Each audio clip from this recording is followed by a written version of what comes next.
So I'm just finishing up some sous vide chicken breasts, and I also had brined these chicken wings, and figured might as well throw together a quick video for this one as well. So instead of using the vacuum seal bags on this, I went ahead and threw these into a Ziploc freezer bag. What I did is zipped it all the way closed, opened up the end, stuck this straw just in there like that.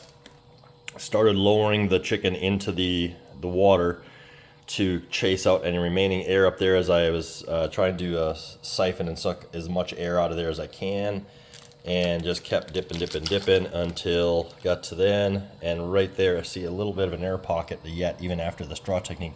So I'm gonna go ahead off cam. Well, hang on. Bought this handy dandy phone camera stand, so why not use it, right?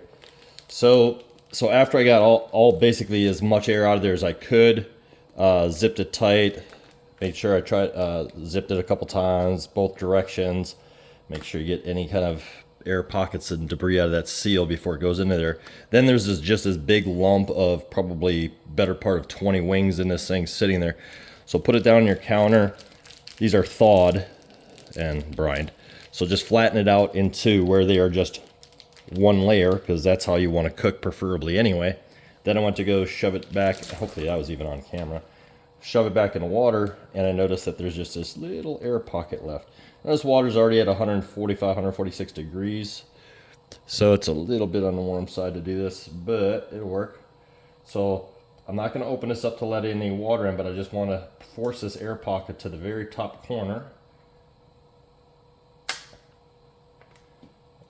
And then let's work it out down into the water. It's hot. And get just a little bit more air out of there. Then your single layer of chicken wings should sink to the bottom. I'm gonna let this roll for 2 hours at 146-ish degrees in the sink.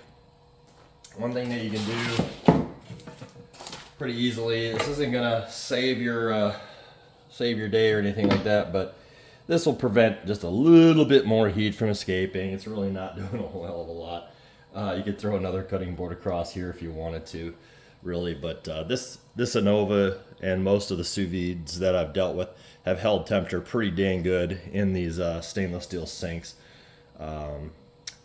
as your cooking vessels. So you know, you can cook in a pot like this, cook in your sink.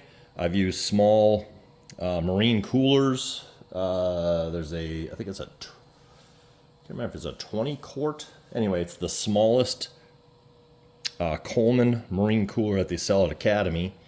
Yeah, you can cook in anything. You can cook in a bathtub if you really want to. I've actually done a brisket in a bathtub before, a smaller bathtub, and covered it with some outdoor patio furniture cushions to keep the water evaporation down and to insulate it when I had a huge brisket to cook. Actually, it was 2 briskets now I think about it, and it worked. So it'll hold temperature.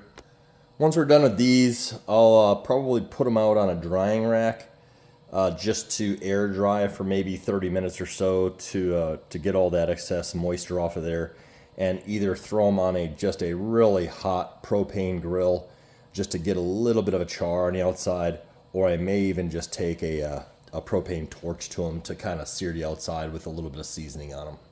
So hopefully that gives you a little technique on chicken wings, and you get a little bit of good eating out of there. There you go. Have a good one, man.